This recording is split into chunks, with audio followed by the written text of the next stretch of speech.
L'architecture romaine. L'architecture romaine est le résultat de la synthèse de l'art étrusque et de l'art grec. Les Étrusques, peuple originaire d'Asie mineure, sont implantés sur l'actuelle Toscane, alors appelée Étrurie, et sont passés maîtres dans l'art de bâtir. Ils étaient très ouverts aux apports extérieurs et reprirent à leur compte les techniques et les arts des peuples voisins, notamment des Grecs. C'est par leur intermédiaire que les Romains ont été initiés à l'emploi de l'arc et de la voûte. Il reste peu de vestiges archéologiques en état de conservation correcte, mais nous leur devons un ouvrage de génie civil déterminant, le Grand Égout de Rome, le Cloaca Maxima, qui permit d'assécher en permanence la zone inondable sur laquelle a été édifié le Forum romain. L'influence grecque est la conséquence de la conquête romaine en 146 avant Jésus-Christ, menant au démembrement de l'empire d'Alexandre, qui vit le pillage des chefs-d'œuvre de l'art grec, mais aussi l'installation d'artistes grecs en Italie du Sud et en Sicile. L'architecture et les arts se sont développés sous l'Empire et plus particulièrement pendant le siècle d'Auguste, empereur constructeur à qui l'on attribue la formule célèbre selon laquelle il affirmait avoir trouvé Rome de briques et laissé de marbre. Les monuments sont alors imposants, souvent colossaux et luxueusement décorés. Les Romains vont progressivement joindre l'utile au confort. Leurs édifices n'ont pas la délicatesse des monuments grecs, mais ils donnent en revanche une grande impression de force et de puissance à l'image de l'Empire. Comme les Grecs, ils utilisent la pierre de taille appareillée posée à joints vifs. Mais le système constructif véritablement novateur reste le monolithe artificiel. Il s'agit d'une sorte de béton très résistant, mélange de cailloux, de sable volcanique, de chaux et de pierre ponce, gâché en mortier. Les Romains ont utilisé l'arc et différents types de voûtes en berceaux, voûtes d'arêtes ainsi que des coupoles. Ces voûtes leur ont permis de franchir de grandes portées, réduisant les emprises structurelles au sol, afin d'aménager ainsi de vastes espaces débarrassés de points porteurs. Les ordres romains sont moins connus que les ordres grecs, mais ont eux aussi leur importance architecturale et décorative. Les Romains reconnaissaient 5 ordres, les 3 ordres grecs et 2 ordres de leur création. L'ordre toscan était une forme simplifiée de l'ordre architectural dorique grec. Les colonnes toscanes avaient 7 diamètres de hauteur, la base et le fût compris. L'échine était plus arrondie et le fût plus galbé.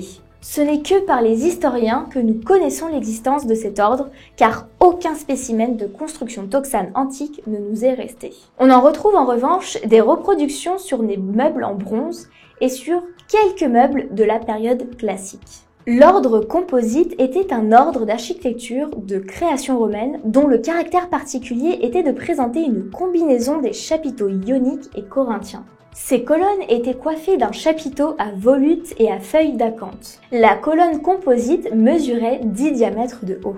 À l'instar des Grecs et des Égyptiens, les Romains ont développé une architecture religieuse. Les temples sont affectés à un dieu. Ils sont conçus sur un plan rectangulaire ou circulaire. Les temples rectangulaires. La plupart sont des pseudo-périptères. Le sanctuaire est précédé d'un pronaos plus développé qu'en Grèce. On y accède par un escalier devant le portique d'entrée du fait de sa surélévation. La maison carrée à Nîmes est en très bon état de conservation. Elle date du règne d'Auguste et serait une réduction du temple de Jupiter, dominant le Capitole romain. De proportions harmonieuses, ce petit temple élégant se dresse sur un cylindre élevé. 30 colonnes corinthiennes sont engagées dans le mur de la cella.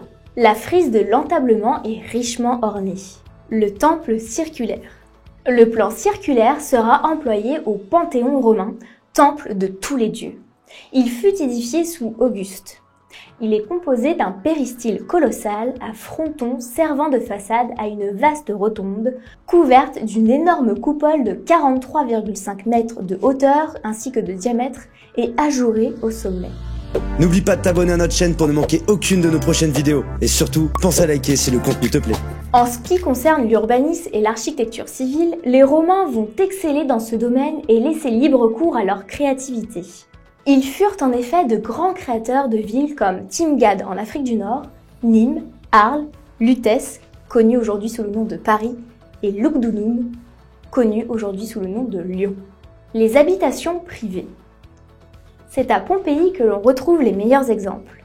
Le type primitif ne comprenait qu'un atrium. Les citoyens fortunés se firent construire des maisons plus vastes où l'atrium n'était plus qu'une antichambre et ajoutant des pièces qui entourent un jardin intérieur. Les basiliques. Elles sont à l'origine un bâtiment royal et ne présentent pas de caractère religieux. Ce sont en fait de vastes salles polyvalentes dans lesquelles se tiennent des réunions où l'on rend la justice et se déroulent des activités de bourse et de marché couvert. Elles comprennent une nef principale, 2 ou 4 bas-côtés et une abside en hémicycle. Les théâtres. Ils sont construits en plaine et non à flanc de colline comme chez les Grecs. L'hémicycle est adossé à des galeries voûtées superposées, la scène est moins importante qu'en Grèce et l'orchestre est plus réduit et n'ont donc pas vocation religieuse. Les amphithéâtres ou arènes. Ils sont une création typiquement romaine. Il s'agit en fait de la réunion de 2 théâtres selon leurs axes de symétrie. Le résultat en est un plan elliptique. Les jeux du cirque très populaires à Rome s'y déroulaient. Le plus célèbre de tous est le Colisée de Rome. Les murs extérieurs de 4 niveaux, dont le dernier ajouté ultérieurement, montrent une superposition de colonnes engagées doriques, ioniques et corinthiennes et de pilastres. Les cirques ou hippodromes. Les cirques sont les dérivés du stade grec.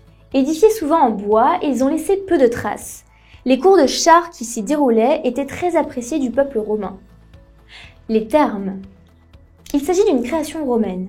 Ils comprenaient des établissements de bains, des salles de jeux et de divertissement. Pourvus d'un chauffage central, les locaux balnéaires comprenaient des étuves, des salles tièdes et des salles froides. Arc de triomphe et colonnes commémoratives.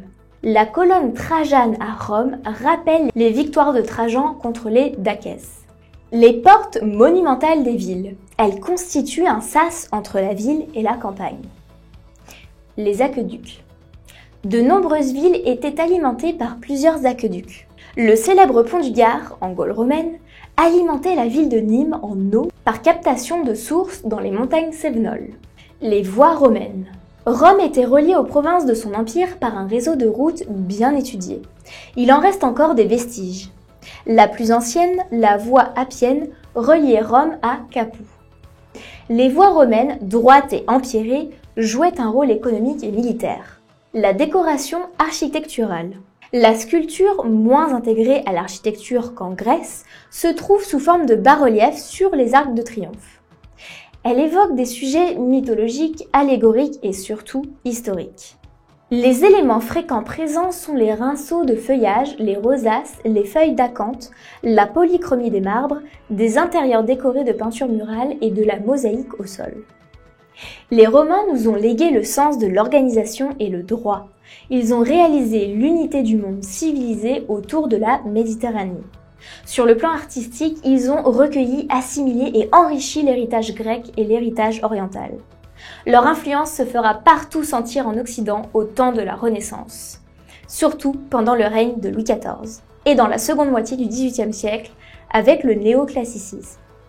Il se prolongera sous le Second Empire par l'éclectisme historique et jusqu'au début du XXe siècle.